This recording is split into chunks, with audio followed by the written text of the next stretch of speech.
Assalamualaikum warahmatullahi wabarakatuh. Alhamdulillah bi ni'matihi tatimmus sholihat wa bi fadlihi tatanazzalul barakat. Asyhadu an la ilaha illallah wahdahu la syarikalah wa asyhadu anna Muhammadan abduhu wa rasuluhu la nabiyya ba'dah. Allah Ta'ala fil Qur'anil Karim, a'udzubillahi minasyaitonir rajim. Innal ladzina qalu rabbunallahu tsumma istaqamu tatanazzalu alaihimul malaikah alla takhafu wa la tahzanu wa abshiru bil jannati allati kuntum tu'adun. Nahnu awliya'ukum fil hayati dunya wa fil akhirah wa lakum fiha ma tastahi anfusukum wa lakum fiha ma tad'un nuzulan min ghafurir rahim. Shadaqallahu alazim.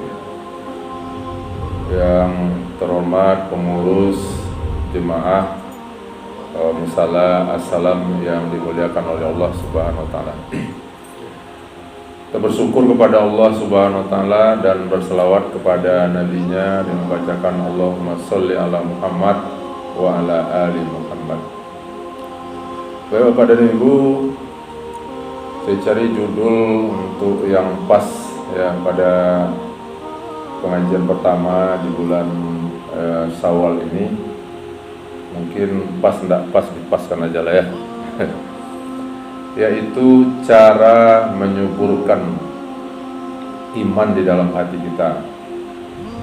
Tahu dalam kata lain bagaimana cara merawat ya spirit Ramadan itu untuk 11 bulan yang akan datang.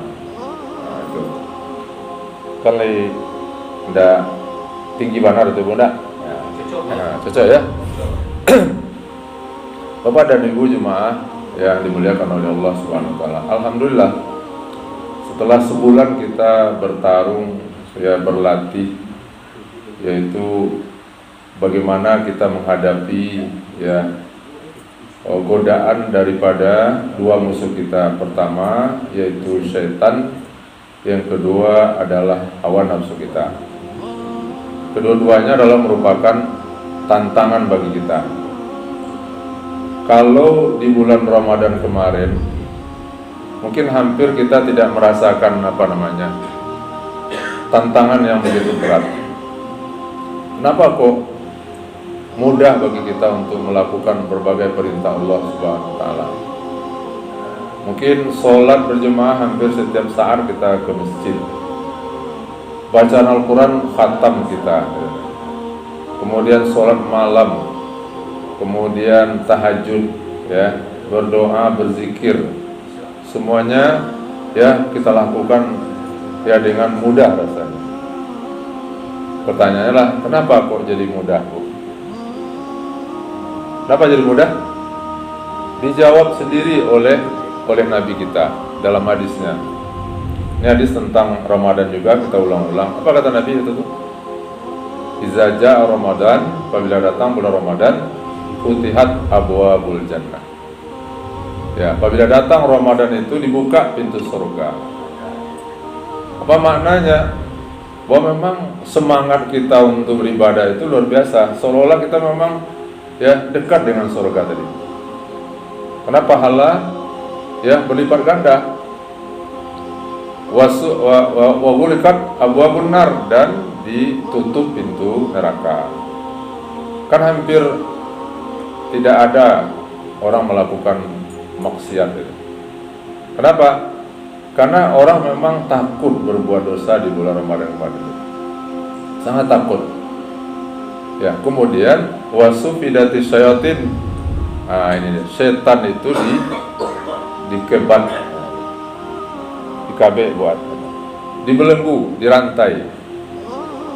Nah, ketiga itulah yang membuat kita di bulan Ramadan kemarin itu merasa mudah untuk melakukan berbagai perintah Allah Subhanahu wa taala. Tapi bandingkan setelah kita 1 Syawal sampai hari ini, kita mulai merasakan ya tantangan yang begitu berat, ya Pak Ji ya. Itu berat. Karena di bulan Ramadan itu setan dibelenggu, itu jalur, setan dibelenggu. Ya. Sehingga setan tidak leluasa menggoda kita, Pak Riko. Kalau dibelenggu, setan tuh lainnya bersuara aja. Tapi kalau di luar bulan Ramadan, setan tuh lah dibuka belenggunya lah, bebasnya. Iyalah. Lah kamato, kata lingo, kan itu kamuli, tangan, kaki. Kalau dibelenggu enggak, nyo menggoda orang dari jauh dengan suara saja. Tapi di waktu kini enggak, baru saja ya keluar dari rumah itulah mulai digoda oleh setan itu, terasa godaan itu. Kamai buka, masaji, masaji, hari hujan, ya, celilah hari gerimis patih. Lah mulai waktu dia dihambat. Waktu di bulan Ramadan hampir tidak ada. Nah, jadi begitu berat ya ujian, godaan sesudah pasca Ramadan ini. Apalagi kalau saudara kita ya yang baru kembali melaksanakan katakanlah umroh aja.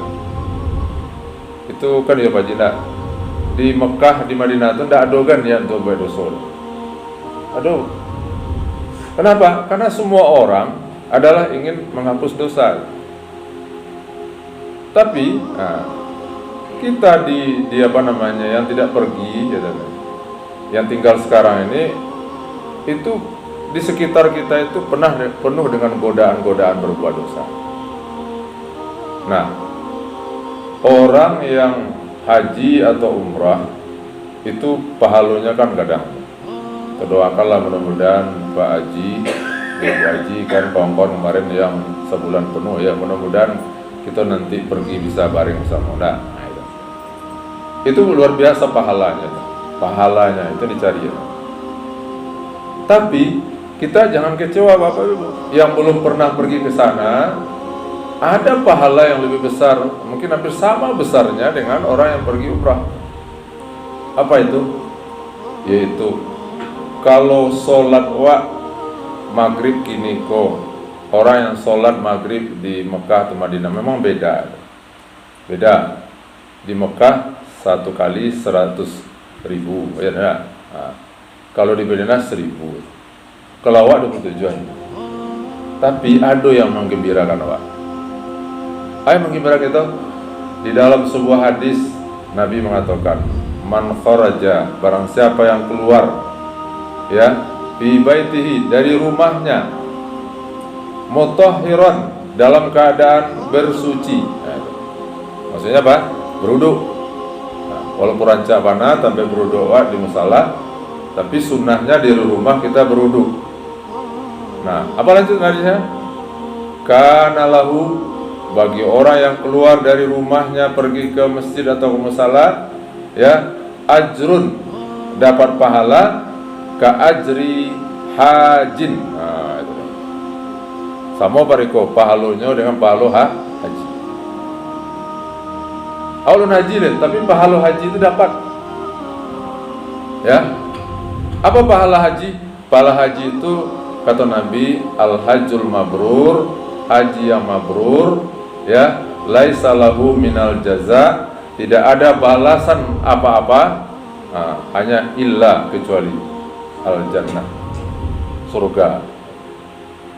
Berarti kita yang belum pernah haji tapi setiap waktu dari rumah ya pergi ke musala ini dalam keadaan berwudu, kemudian sholat di sini, dapat pahala haji paling. Ya, barang kasih Allah itu. Ya, jadi tidak usah kecewa, tidak usah ibu bana, ya kan itu kan. Belum bisa kita haji, belum bisa kita umroh, pahala haji dapat gitu. Bahkan ada satu hadis lagi, barengan itu, haji dan umroh, pahala haji dan umroh pariko itu dapat. Apa punya hadisnya? Barang siapa yang sholat subuh berjamaah, kemudian dia yazkurunallah, berzikir kepada Allah. Di sholat subuh zikir. Dijelaskan ulama makna zikir di sana yang paling utama adalah membaca Al-Quran. Dijelaskan ulama lagi, apa khususnya sesudah subuh itu baca Al-Quran yang paling bagus? Surat apa? Surat Yasin. Yasin. Sudah subuh baca surat Yasin.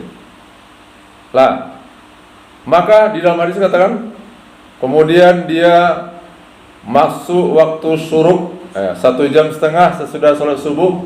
Mungkin usul juga tuh Pak Riko, kalau bisa do jadwal waktu syuruk Pak sekolah. Masuk waktu syuruk dia sholat sunat 2 rakaat. Maka dalam hadis itu ya, falahu ajrun hajin wa umrah taman. Dua, bukan haji saja. Pahala haji dan umrah sempurna. Itu. Nah, tapi yuk, ya tidak boleh ya. Sudah sholat subuh, pulang sebentar minum kopi kan itu kan. Nah, itu balik kembali. Nah, itu tidak dapat itu. Dia harus di standby di dalam masalah kita ini. Lalu pertanyaan, gimana kalau di rumah Ustaz? Boleh. Di rumah boleh aja, Bu. Lah, habis sholat subuh duduk aja di sejadah itu. Ngapain? Zikir, baca surat ya, Yasin. Lah. Yasin itu kan berapa? 30 ayat ya kan itu. Hah? Lah, Yasin berapa? 8 ya? Oh, 8 ya, sorry. Ya lah. Kali apa Yasin kan? Yasin. Nah, lalu apa? Masuk waktu syuruk, kemudian sholat 2 rakaat, dapat pahala haji dan umrah sempurna. Tapi jangan bailo, ibu masak dulu, Bu. Ya Bu, jangan masak dulu. Ya duduk aja di sejadah itu, duduk saja zikir itu, maka dapat pahala haji dan umrah. Begitu cara Allah memotivasi kita. Kalau belum juga kita tertarik, kalau istilah Ustaz Adi lihat, dengan cara apa lagi Allah itu ya memotivasi kita. Jadi, nah kalau tadi umpamanya kita sholat maghrib dapat pahala 27, saudara kita yang umrah saat ini dapat pahala 100.000 atau 1.000, tetapi kita dapat pahala berlebih. Pahala apa? Ini namanya pahala jihad itu. Pahala jihad. Apa jihadnya itu? Itulah jihad kita dari rumah. Dari rumah ke musala ini untuk datang ke sini, maka pahalanya cukup besar. Pahala sholat berjemaah memang 27, tidak 100.000. Tapi pahala yaitu datang dari rumah ke sini, apa itu pahala tadi? Itulah pahala yaitu haji. Kalau subuh, pahala haji dan umrah. Kan sederhana. Ya, tinggal lagi kita berjuang, berjihad. Maka Allah mengatakan jahidu. Ya, berjuanglah, bersungguh-sungguhlah. Ya. Nah, Bapak dan Ibu, lalu bagaimana caranya untuk semangat kita pasca Ramadan ini tetap tinggi? Karena bulan Ramadan ini kita kan pada intinya sedang mencas iman kita. Di samping kita mencari pahala, juga kita mencas iman kita, memperkuat keyakinan kita, sehingga berhadapan dengan di luar bulan Ramadan ini begitu berat. Inilah yang kita gunakan sebagai alat untuk menghadapi tantangan hidup tadi. Tadi katakan tantangan hidup itu ada dua. Pertama setan, yang kedua hawa nafsu. Kedua-duanya adalah tantangan bagi kita, tapi beda. Kalau setan sifatnya, setan itu dia akan menganggap kita ini sebagai musuh, bertarung dengan kita, Pak Haji. Bagi setan, istilahnya jangankan kalah, podo tidak mau setan itu setan itu beriko. Ya, dia menghadapi kita, jangankan kalah, seri saja dengan kita dia nggak mau. Maka oleh karena itu setan, di dalam buku Madarijus Salikin, Imam Ibnul Qayyim mengatakan ada 8 langkah-langkah setan itu menggoda kita. Yang paling ekstrim pertama itu, setan itu ingin kita ini murtad, keluar dari Islam, membelakang daripada agama ini. Kalau bisa itu. Makanya kan jangan heran, setiap orang yang dalam keadaan sakaratul maut pun setan tidak pernah putus asa. Tidak pernah putus asa setan tadi. Ya, itulah sebabnya Nabi mengajar pada kita, orang yang dalam keadaan sakaratul maut tadi, apa itu? Lakinu mautakum. Ya, bimbing mereka. Ajarkan mereka apa tuh? La ilaha illallah. Baca la ilaha illallah. Kalau man kana akhiru kalami la ilallah, barang siapa yang akhir dari perkataannya la ilallah, dakhalal jannah. Itu setan. Yang paling ringan, ini yang paling ringan. Artinya sudah tidak ada jalan bagi setan lagi menggoda orang. Yang paling ringan apa kata Ibnu Qayyim itu. Kalau orangnya orang alim, orang siak, maka apa? Didorong oleh setan itu memperbanyak ibadah. Tapi dibumbui oleh setan dengan sifat riya. Kalau orang tuh imannya lemah-lemah, dikit-dikit, ya kurang-kurang, menengahan, maka apa kata setan? Kata setan, udahlah, nggak usah banyak-banyak amal. Gitu. Itu setan itu. Ya, kalah banyak amal apa? Takarajulsan wajib-wajib alah mujur. Hati-hati, itu kalimat setan itu. Ya, nggak usah banyak-banyak itu. Ya, surga itu gampang kok. Nah, gitu kalau setan itu. Dibaca loh deh setan satu hadis itu. Kata setan, hadis. Ya. Ku anfusakum. Ya. Peliharalah dirimu, ya, walau bisyatin min tamrin. Walau hanya dengan satu buah biji kurma. Nah, dengan satu biji kurma bisa masuk surga. Mana tunggu-tunggu kata setan itu. Ya, tidak usah. Hati-hati Bapak Ibu, itu berarti adalah bisikan setan. Dan banyak orang yang kalah dengan itu. Karena setan itu memang pintar. Bani Israel dulu ada yang beribadah selama 70 tahun. 70 tahun beribadah pun di dalam sinagogenya katanya. Dalam mihrab. Kerajonya beribadah saja dalam mihrab tadi. Keluar ketika mandi, makan. Kemudian setelah khatam 70 tahun, keluarnya dari mihrabnya. Apa katanya? Ambo ingin melihat iblis. Ingin melihat setan. Kenapa 70 tahun beribadah saja? Muncul setan. Keluar setan. Apa kata setan? Saya setan, saya iblis. Dikit aja, saketek saja kata-kata setan, iblis. Akhirnya apa? Kata iblis, 70 tahun saya mencoba menggoda kamu di depan pintu, tapi tidak bergeming. Tapi saya dapat informasi bahwa Anda akan hidup 70 tahun lagi. Setelah itu setan pergi. Oleh si abid tadi, jadi abid itu artinya orang yang beribadah memang tekun. Oleh si abid tadi, kata-kata iblis tadi terhunjam di dalam hatinya dan pikirannya. Kalau ambola 70 tahun beribadah, berarti kalau banyak ibadah betul. 70 tahun dia mau hidup, lalu apa? Terbetik di dalam hatinya untuk berbuat maksiat. Ada yang mengatakan maksiat lakunya adalah setelah itu dia melakukan perbuatan zina. Setelah berzina, kemudian dia meninggal dunia. Meninggal dunia dalam keadaan tidak tobat. Kira masa serugo neraka itu. Neraka. Karena di dalam hadis katakan, jangankan dosa besar, dosa kecil, sekecil apapun dosa yang dilakukan orang, kalau dia tidak tobat, tidak diterima tobatnya itu, ya dosanya masih tetap, maka orang tadi harus masuk neraka dulu. Apalagi dosa besar berzina kan. Nah, bayangkan itu. Begitu pandainya setan itu menggoda orang. Nah, kita juga harus hati-hati nih. Apa ibu kata iblis? Ya bulan Ramadan kalah khatam Al-Quran. Ya Allah sempurna ibadah gitu. Nah, apa kurang-kurang aja lah ke musalah assalam kata. Atau minimal terlambat. Nah, itu bisikan setan itu. Ya.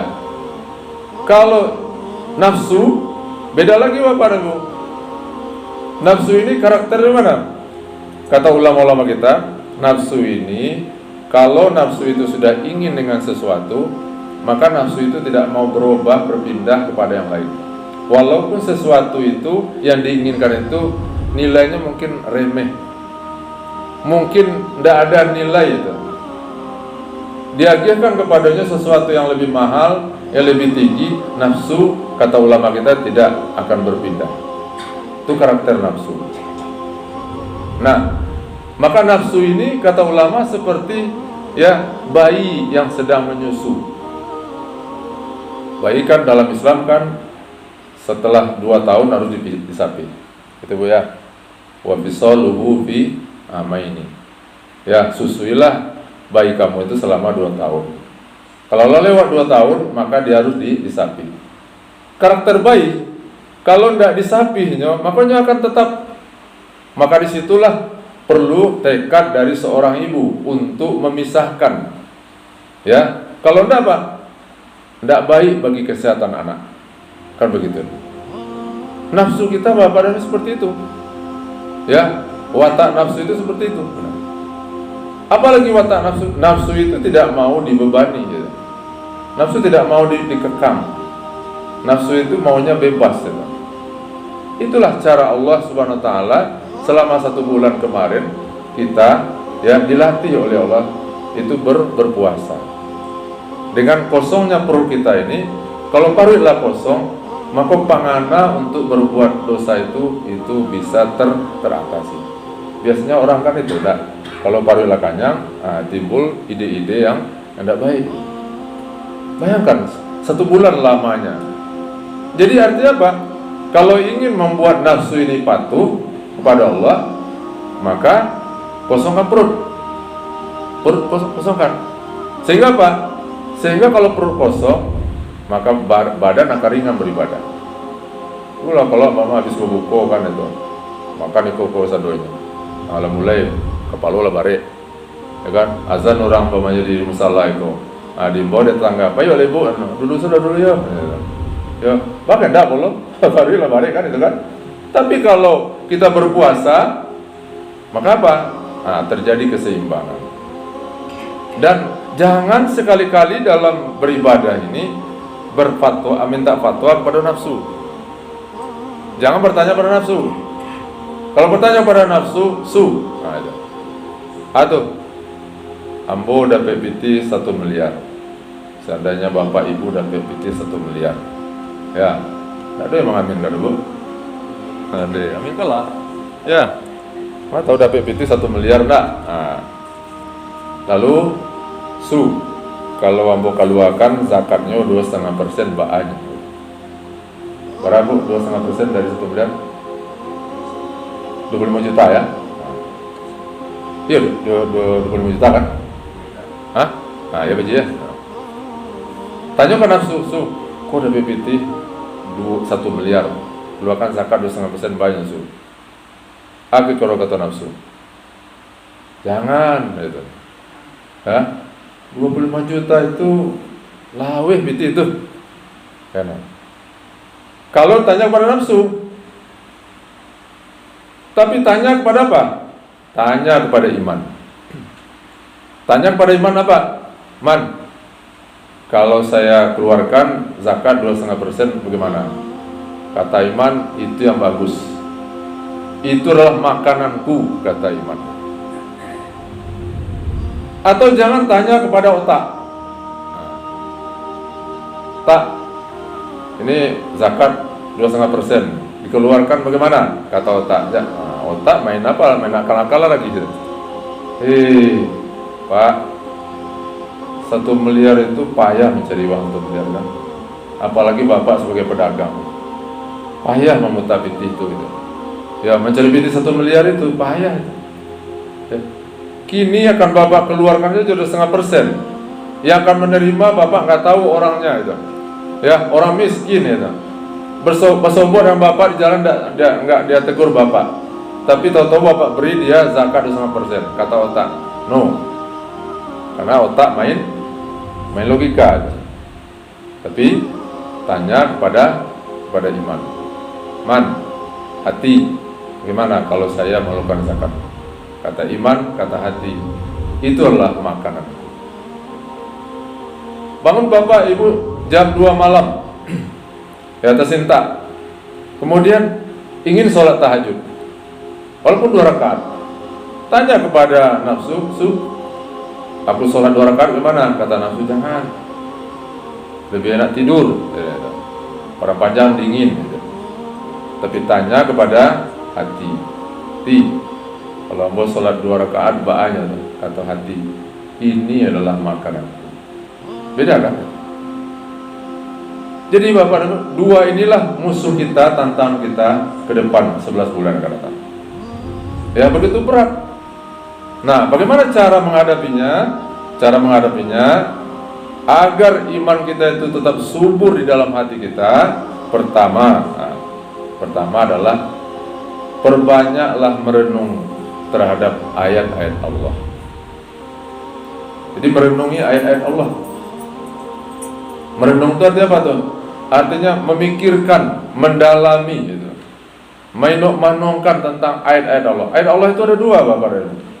Ada namanya Qur'aniyah. Nah, ini Al-Qur'an.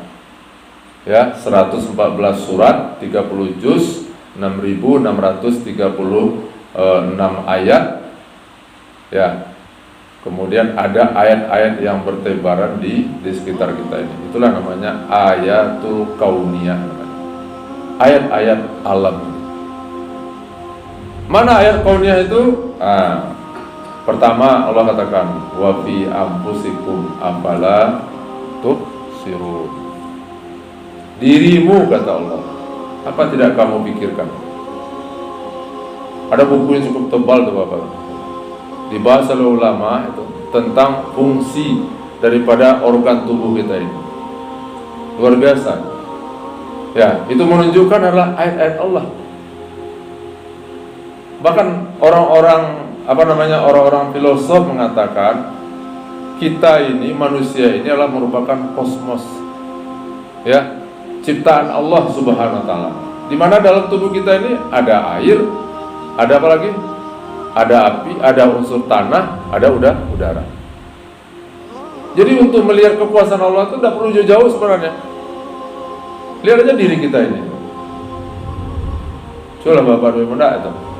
Bagaimana jantung kita, ya, mata kita, telinga, hati, limpa, semuanya adalah merupakan ayat Allah yang perlu kita pikirkan. Makanya Nabi mengatakan tafakkaru fi khalqillah. Banyak-banyaklah berpikir tentang ciptaan Allah. Tapi yang tidak boleh wala tafakkaru fi zatillah. Yang tidak boleh dipikirkan tentang zat Allah. Makanya kadang-kadang di sebagian orang tarikat gitu kan, maaf orang tarikat itu hu itu dikaji mana tuh? Hu gitu. Tidak perlu situ. Ya kan? Tapi apa? Pikirkan tentang ciptaan Allah. Manusia, apalagi makhluk binatang. Ada sebuah binatang namanya burung gagak. Burung gagak itu kalau yang tuanya namanya gurap, gitu Bu. Ya Bu. Kalau yang baru menateh namanya bowas, gitu. Burung gagak tuh, Bu. Nah, jadi dalam bahasa Arab kalau yang lah dewasa namanya gurap namanya. Bagaimana? Gagak ini setiap dia menetas telurnya, itu yang anaknya tadi yang masih bowas tadi, di mana bulunya masih dalam keadaan putih, ya. Ini penelitian yang diteliti oleh orang. Nah, maka si gagak tadi dia tidak akan mendekati anaknya tadi itu. Ya, nyucalik-calik dari jauh. Ya, begitu. Lalu pertanyaannya, bagaimana makannya? Ya, makannya itu. Baru nanti kalau bulunya itulah mulai menghitam, baru didakinya, baru lagi makan. Nah, kemudian apa?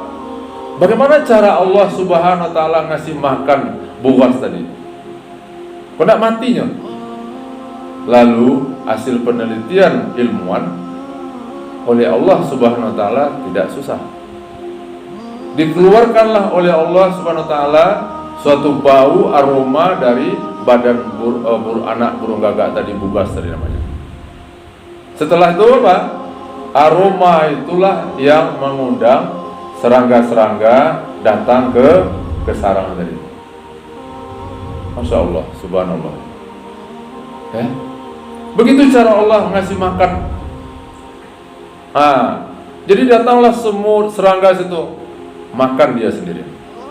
Yang induk tadi nyucali sudah jauh baru. Lihat aja dari jauh. Baru nanti setelah ya bulunya menghitam, baru lagi makan. Ini perlu kita tatafakkarun namanya. Kita renungkan, kita pikirkan. Atau alam raya ini Bapak dan Ibu. Ayat yang sering kita baca itu, inna fi khalqis samawati wal ard wa ikhtilafil laili wan nahar la ayatil liulil albab. Ayat ini turun malam hari kepada Nabi. Besok paginya Nabi itu beruban sebahagian rambut Nabi itu. Ditanya oleh Bilal, ya Rasulullah, ya aku lihat engkau beruban. Dan Rasulullah nampak di wajah Rasulullah itu ada semacam kekhawatiran begitu. Ditanya oleh Bilal berapa, ya Rasulullah, ada apa ya Rasulullah? Dijawab oleh Rasulullah, tadi malam aku menerima ya firman Allah, wahyu Allah, surat Ali Imran. Bunyinya adalah inna fi khalqis samawati wal ard wa ikhtilafil laili wan nahar la ayatil liulil albab.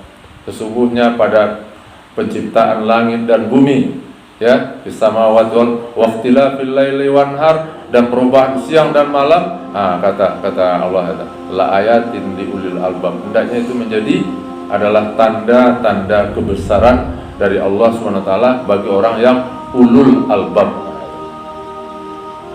Mudah-mudahan semuanya masuk dalam kategori ulul albab. Ulu apa artinya ulu? Orang yang memiliki. Bab, albab jamak dari lub. Ya Ustaz John ya. Lub itu apa? Hati atau pikiran. Namanya ulul albab. Jadi hendaknya berganti siang dan malam itu jangan kita lewati begitu saja, tapi hendaknya itu menambah iman. Coba kalau seandainya ditahan oleh Allah agak ya satu jam itu, apa yang terjadi? Maka terjadilah perputaran ya bumi ini, matahari siang dan malam, dan banyak ayat yang lain itu tentang itu. Semuanya apa? La ayatin liulil albab. Hendaknya itu menjadi ya tanda-tanda kebesaran Allah bagi orang-orang yang mempunyai hati. Kita semuanya punya hati. Dijelaskan oleh Allah siapa itu ulul albab tadi? Allazina yazkurunallaha qiyama. Itu orang yang selalu mengingat Allah dalam keadaan berdiri. Wa qiyam wa qu'uda, dalam keadaan yaitu duduk. Wa ala junubihim, dan keadaan berbaring. Apa lagi? Wa yatafakkaruna fi khalqis samawati wal ard. Dan mereka selalu merenung, ya, berpikir tentang ciptaan Allah tadi. Jangan mengajar jauh Bapak Ibu. Ya, mudah-mudahan berhentilah itu. Kita masih beberapa minggu yang lalu kan mengalami bagaimana abu vulkanik. Ya. Ambo masuk kota Parangpanjangkot tahun 81 Bapak Ibu. Baru mungkin kinilah kita, menurut saya tuh Pak Ji, yang merasakan terjadinya erupsi yang berbulan-bulan ya turunnya karena abu vulkanik tadi. Ini tidak sepele itu. Tidak sepele. Ya. Berbulan-bulan, 4 bulan lebih kan itu mereka. Mudah-mudahan hanya sekedar debu itu. Dan itu sudah membuat kita betul-betul terganggu itu. Jangan sampai nanti sudah abu pasir lagi. Sudah pasir yang lebih besar lagi, kerikil nanti lagi. Sudah kerikil batu. Tidak tertutup kemungkinan. Tapi alhamdulillah, ya alhamdulillah Allah SWT masih sayang kepada kita kan itu. Tapi kenapa kok begitu lama begitu? Padahal Padang Panjang ini serambi Mekah gitu kan. Di sekitarnya juga adalah tentu ada sesuatu yang bermasalah. Tidak mungkin. Maka ada orang bertanya, kok Padang Panjang serambi Mekah, banyak pondok pesantren, banyak masjid macam, kok masih kena begitu itu? Maka kata sebagian ulama, perlu kita mungkin merenung, bermuhasabah, ada mungkin ya kesalahan kita, ada mungkin sebagian kesalahan kita, sehingga itu yang membuat datangnya yaitu musibah seperti itu. Ya. Harusnya kan dengan banyaknya pondok pesantren Serambi Mekah gelarnya, masjidnya ramai di mana-mana, harusnya kan tidak datang itu. Tapi kenapa? Nah, boleh jadi mungkin ada satu hal yang kita langgar sehingga itu membuat Allah SWT mendatangkan musibah kepada kita. Nah, jadi untuk memperkuat iman, menyuburkan iman di dalam hati kita itu, perbanyaklah kita yaitu tafakkur, ya, merenung gitu. Apalagi merenung tentang diri kita. Ya, Ambola 57 umur. Nah, Bapak Ibu teman-teman, merenung. Ya, nanti kita akan mengalami suatu perubahan karena kita ini alam, al-alam mutaghayyir, kullu mutaghayyir alam. Kita ini adalah alam, alam itu berubah. Maka apa? Kita akan mengalami perubahan. Perubahan itu apa? Sampai nanti kita kepada suatu yang disebut dengan kematian. Nah, perlu memang tafakkur. Ya, setelah apa? Setelah tafakkur, zikir, merenung. Setelah ini kemana kita lagi? Nah, ternyata di dalam agama kita bahwa perjalanan hidup kita ini cukup lama. Masih ada 8 lagi terminal yang akan kita lewati. Ya, ada terminal pos pemeriksaan 8 lagi. Ya, Pak Haji kalau merasa tidak, Pak Iso ke Kuala Lumpur bukan main ketatnya pemeriksaan Bapak Ibu begitu. Itu dunia baru tuh. Ya, apalagi nanti di dalam kubur diperiksa sana. Ya, berapa lama kita dalam kubur? Wallahu alam, lama sekali kita sana itu. Apa kerja di dalam kubur? 2, ada nikmat, ada nikmah, ada azab. Nah, kemudian setelah itu apa? Kita lewati tahap yang kedua, namanya itu yaumul ba'ats. Kita berbangkit dari hari kiamat. Dibangkitkan dalam 4 kondisi kata Nabi kita. Pertama, nanti berbangkit dari kiamat itu dalam keadaan telanjang. Tapi ada orang yang tidak telanjang nanti. Itulah orang-orang yang suka memberi pakaian. Bangkit dari kubur dalam keadaan kehausan. Maka apa? Ada orang yang tidak kehausan dari kubur itu. Itulah orang-orang yang suka memberi minum. Bangkit dari kubur dalam keadaan kelaparan. Tapi ada orang yang tidak kelaparan bangkit dari kubur itu. Siapa? Itulah orang yang suka memberi makan. Jadi ya cocok ibu-ibu ya mantan makanan ya kan, ke tetangga, majak orang makan ke rumah, mentraktir orang. Itu nanti akan menolong kita, membantu kita. Apalagi orang bangkit dari kubur nanti dalam keadaan kesusahan. Tapi ada orang yang tidak susah. Siapa itu? Itulah orang-orang yang suka meringankan penderitaan orang lain. Bukan sebaliknya, orang-orang yang menyusahkan orang lain. Makanya di dalam hadis kan Nabi mengatakan itu, Allahu fi auni abdi maka al abdu fi auni akhi. Allah nanti akan menolong hambanya nanti dalam kesusahan di yaumul mahsyar itu nanti. Siapa itu? Kalau hamba itu suka menolong yaitu hambanya di dunia ini.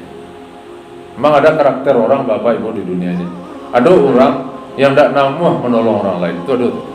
Ambolah mengalami mana dulu. Parunya bisa membantu Bapak Ibu. Datang waktu tampaknya, parunya minta bantuan.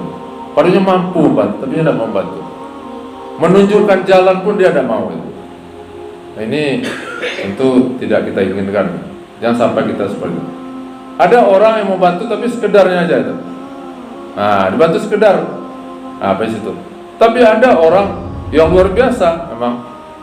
Ya, dibantunya kita dari awal sampai akhir, diantarkannya kita gitu. Mungkin kita mengalami semua itu. Ya, orang-orang yang seperti inilah nanti di yaumul akhir nanti akan mendapatkan itu pertolongan Allah tadi. Tapi kalau orang itu pelit membantu orang di dunia, maka Allah juga nanti akan pelit sama dia. Nah, apalagi pasti kita nanti di padang mahsyar. Pada masa nanti kita berkumpul lama sekali. Ya, apa kerja kita? Ya, menunggu. Nah, baru setelah itu nanti kita lanjut kepada fase berikutnya, namanya yaumul hisab. Semua amal ibadah kita ini nanti tercatat semuanya. Makanya di dalam surah Al-Kahfi kan itu kita baca itu. Apa kata orang? la yughadiru saghiratan wala kabiratan illa ahsaha. Rupanya amal-amal ketek-ketek yang ketek-ketek atau ya dari rumah kemarin nampak kacu atau paku gitu kan, kita campakkan, tercatat rupanya nanti. Apalagi besar. Begitu juga amalan dosa kita. Ada paku, ada batu campak, angkat ke jalan pemendak itu juga tercatat semuanya. Maka nanti ada orang menyesal, la yughadiru saghiratan wala kabiratan illa ahsa. Aduhai, ternyata tidak ada yang tidak tercatat semuanya. Baru setelah itu pasti berikutnya kita mengalami masa namanya yaumul mizan. Apa itu mizan? Ditimbanglah semua amal ibadah kita, ditimbang semuanya, ya. Maka ada orang nanti berat timbangan keburukannya, tapi apa? Dikeluarkan oleh Allah SWT. Rupanya semasa hidupnya rajin berzikir, membaca subhanallah wa bihamdi subhanallahal azim. Ya, di dalam keterangan ulama itu setiap kita membaca subhanallah wa bihamdi subhanallahal azim itu bagaikan satu kartu. Lalu dia letakkan di daun timbang tadi. Ternyata itu memberatkan. Makanya Bapak dan Ibu, la tahtaqiranna minal ma'ruf, kata Nabi. Jangan kamu anggap enteng yang baik-baik itu walaupun kecil. Kadang-kadang yang kecil itulah yang bisa menyelamatkan kita. Kemudian apalagi setelah itu kita menghadapi masa namanya sirat. Kita menuju ke sebuah jembatan, kemudian dalam keadaan gelap. Tetapi ada orang yang tidak merasakan gelap. Itulah orang-orang yang masyuhu ilal masajid atau ilal musalla, orang yang pergi ke masjid dalam waktu-waktu malam, maghrib, isya, subuh. Orang kegelapan menuju ya sirat itu dia terang. Kenapa? Amal ibadah itulah yang menerangkannya. Itulah di dalam surat Yasin dikatakan, inna nahnu nuhil mauta wa naktubu ma qaddamu wa asarahu wa kulla syai'in ahsaynahu fi imamin mubin. Nah, baru nanti yang ke-7-8-nya fase surga atau neraka. Di akhirat itu nanti Bapak Ibu tidak ada lagi istilahnya kalau di sekolah remedial gitu. Tahu Ibu remedial, perbaikan. Tidak ada oleh Pak Ji. Kalau di dunia aku ya anak awak kuliah tidak cukup nilainya itu ada remedial, perbaikan. Ya, tidak sampai KKM 70 atau 70. Di akhirat ada remedial. Makanya nanti di akhir surat yang Aceh dibaca Pak Dedi itu surat An-Naba tadi, waqalu ya apa nama itu Pak Dedi? Walau kuntu turaba ya laitani kuntu turaba. Itulah. Bapak tidak jadi tanah kawan. Karena di depanlah neraka gitu. Tapi apa dari kata kan? Mereka bertamani ya ingin jadi tanah, tidak bisa. Ya laitani kuntu turaba. Wahai Allah, kenapa aku tidak menjadi tanah? Apa dari kata nasi sudah menjadi bubur? Kok nasi jadi bubur masih bisa dimakan? Nah, makanya perbaikan itu tidak bisa di akhirat. Nah, disinilah kita Bapak dan Ibu di dunia ini memperbaiki kekurangan kita. Jadi baru 9 itu. 9 cara kita menyuburkan ya iman kita untuk 11 bulan ini. Pertama adalah perbanyaklah tafakkur di ayatillah. Nah, bagaimana caranya? Nah, itulah dengan banyak membaca, ya dengan membaca Al-Quran, ya perlu ilmu pengetahuan, ya ilmu perlu. Karena Islam ini, agama ini, kata pakar tafsir M. Quraish Shihab, ya guru saya di UIN dulu S2, Islam ini seperti matahari. Agama Islam ini seperti matahari. Ilmu Islam seperti matahari. Matahari tidak bisa dilihat dengan mata telanjang.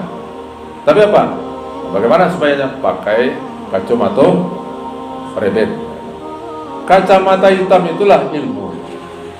Kalau langsung kita Bapak Ibu langsung menggali Islam ini tanpa berguru, tanpa ilmu, tidak bisa. Maka ada kaidah itu.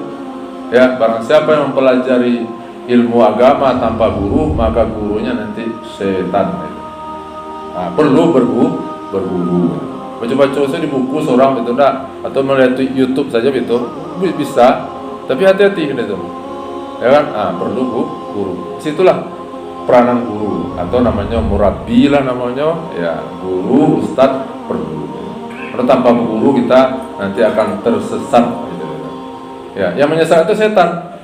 Ya, nah, itulah perlunya kita menghadiri majelis-majelis ilmu seperti itu.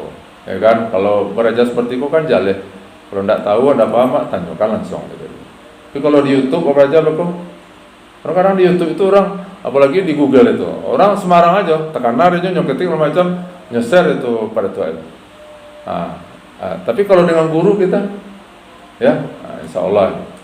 Sebenarnya bapak dan ibu kok, ya kalau lah beraja kamu kok, ada yang orang beraja sampai tahun, 5 tahun, 10 tahun, seperti mamanya jemaah lain. Itu gelarnya lah bisa profesor doktor itu. Itulah S2, S1, S2, S3 itu. Kalau beraja S2 itu beraja Sabtu Minggu kan 2 tahun, nah selesai dapat itu. Tapi orang belajar di masjid itu luar biasa itu.